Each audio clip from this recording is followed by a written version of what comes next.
Welcome friends, स्वागत है आप सभी का आपके अपने चैनल में जिसका नाम है काल। और काल एक्चुअली एक नॉलेज बेस्ड चैनल है दोस्तों। और आज मैं आप लोगों के लाया हूँ एक ऐसी ही इंटरेस्टिंग स्टोरी जो कि है हमारे शहीद भगत सिंह जी के ऊपर। जी हाँ दोस्तों, ये वही भगत सिंह हैं दोस्तों जिनको वैसे तो इंट्रोडक्शन की कोई ज़रूरत नहीं है, क्योंकि हमारे भारत देश में, पूरे भारत देश में और भारत के बाहर भी भगत सिंह जी को उनके नाम से ही पहचान लिया जाता है, जिन्होंने अपनी छोटी सी ज़िंदगी में ही अब पूरे भारत पर एक ऐसा अपना वर्चस्व, एक ऐसा अपना व्यक्तित्व बनाया जिसे हम कभी नहीं भुला सकते हैं दोस्तों। ये वही भगत सिंह हैं जिन्होंने छोटी सी उम्र में ही क्रांतिकारी बनने का फैसला कर लिया था दोस्तों। ये उन्हीं भगत सिंह की कहानी है जिन्होंने अपने कॉलेज के टाइम पर ही एक नौजवान पार्टी जो थी उसका एक पार्टी बना ली थी कॉलेज के टाइम पर ही। और ये वही भगत सिंह जी की कहानी है दोस्तों जिन्होंने अपने बचपन में ही एक रिवॉल्वर को ज़मीन के नीचे छुपा लिया था। जब उनसे पूछा गया कि ऐसा क्यों कर रहे हैं, तो उन्होंने बताया कि जब हम अंग्रेज़ों से लड़ेंगे आज़ादी के लिए तो ये ऐसी ही चीज़ें, यही चीज़ें काम आएंगी, ऐसे मतलब हथियार ही काम आएंगे। तो आज उन्हीं की मैं कहानी आप लोगों को सुनाने वाला हूं दोस्तों।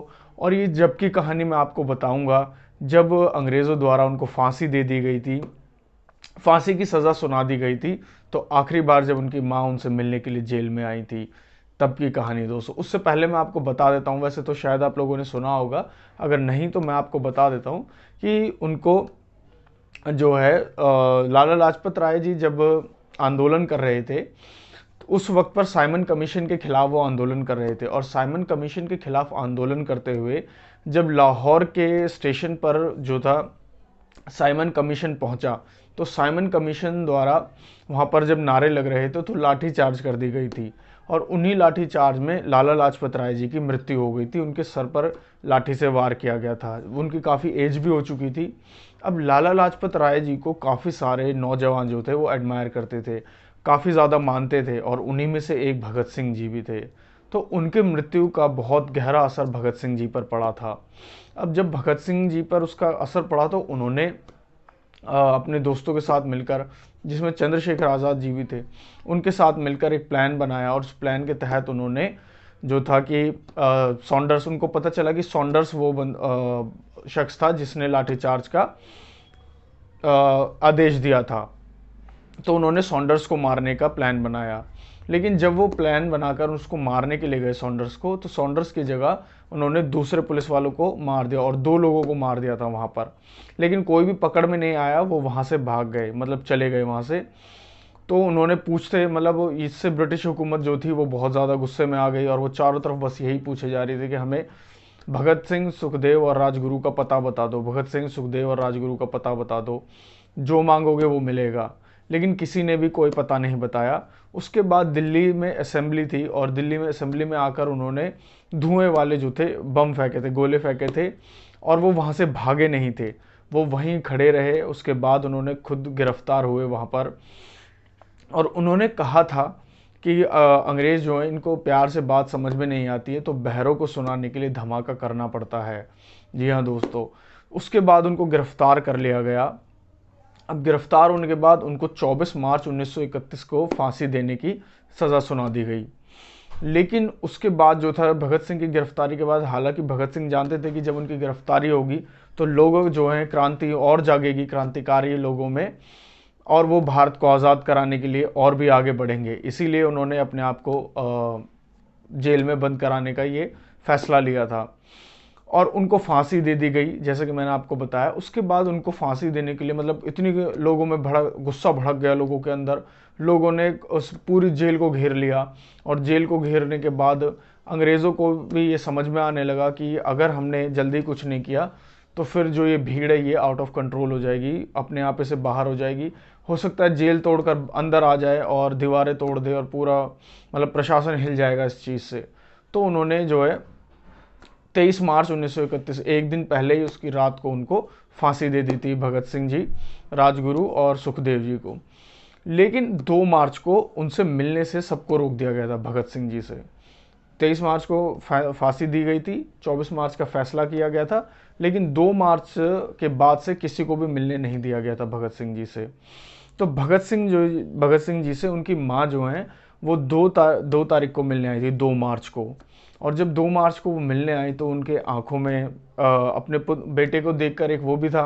उन्होंने उनसे कहा कि तू मेरा बेटा है और आज मैं तुझसे मिलने के लिए आई हूँ और तू चला जाएगा, मैं तुझे पहचानूंगी कैसे।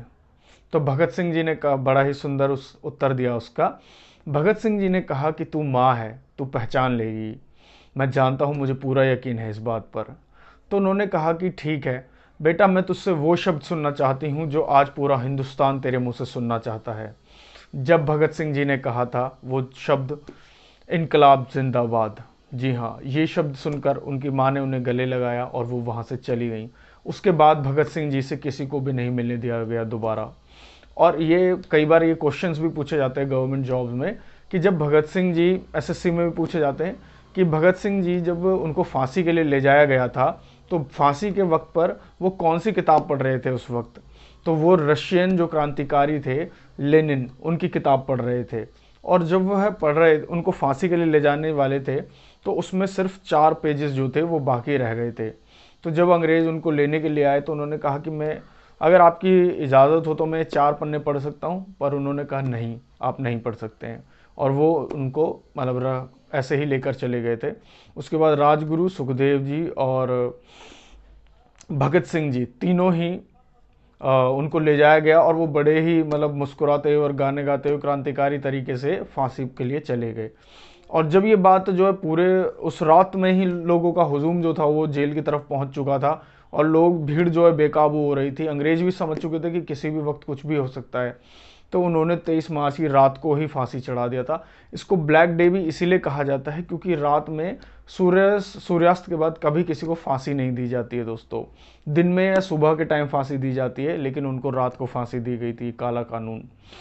तो उस वक्त पर ये फांसी दी गई और उनको पीछे के रास्ते से जेल तोड़कर उनको, तीनों शवों को जब पता चला गया कि इनकी मृत्यु हो गई है तो इनको ले जाया गया। और ले जाने के बाद इनको मतलब जलाने लगे वो लोग नदी के किनारे आसपास में ही। लेकिन वहाँ भी लोग पहुँच गए, उन्हें पता लग गया कि भगत सिंह जी को, उनके शवों को ले जाया गया है। और उन्होंने अधजली लाशों को वहाँ से निकाला और जो लोग उनको, जो ब्रिटिशर्स थे लेकर गए थे, उनको वहीं पर मार दिया। और उनकी, हमारे जो क्रांतिकारी थे, जो हमारे भगत सिंह जी थे, इनकी और दोनों की लाशों को निकाला गया वहाँ से। और उनका फिर पूरे अच्छे तरीके से उनका अंतिम संस्कार किया गया। ऐसे मतलब सोचिए आप, अधजली लाशें हो गई थी वो, जो उन्होंने जला दी थी, फिर भी लोगों ने उनको निकाला। इतना उत्साह और इतना जोश और इतना गुस्सा लोगों के अंदर उस वक्त भर चुका था इन चीज़ों को लेकर। लेकिन जब ये बात 2 मार्च के बाद, जब ये बात जो है उनको पता चली चंद्रशेखर आज़ाद जी को कि भगत सिंह जी को फांसी दे जाने वाली है, तो उन्होंने उनको बचाने का प्लान बनाया। बचाने का जब प्लान बनाया तो उन्होंने अब सारा प्लान बनाया और उन्होंने कहा कि मैं 24 मार्च से पहले पहले उनको जेल से बाहर निकालूंगा और लेकर बाहर चला जाऊंगा। लेकिन इसी बीच में क्या होता है दोस्तों, एक बंदा जो है गद्दारी कर देता है। जब वो वहाँ उससे, जिससे प्लान बना रहे थे और जिसको पैसे लेकर वहाँ पर बुलाया था, तो लखनऊ में, तो वहाँ पर एक बंदा पहले ही ब्रिटिश हुकूमत को बता देता है कि यहाँ पर चंद्रशेखर आज़ाद जी आने वाले हैं और वो ऐसे ऐसे प्लान बना रहे हैं भगत सिंह को निकालने का जेल से, भगत सिंह जी को। तो इस चीज़ का जब उन्हें पता चलता है और वो वहाँ पर टाइम, दिए हुए टाइम पर पहुँचते हैं, तो वो बंदा तो आता नहीं है, लेकिन उनको पता चलता है कि उनको चारों तरफ से ब्रिटिशर्स ने घेर लिया है, पूरी आर्मी ने।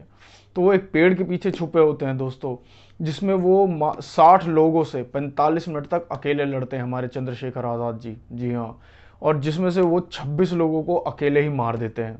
सोचिए 60 लोगों से अकेले 45 मिनट तक लड़ना, ये बहुत ही बड़ी बात है दोस्तों, जिसमें से वो 26 लोगों को अकेले ही मार देते हैं वहाँ पर।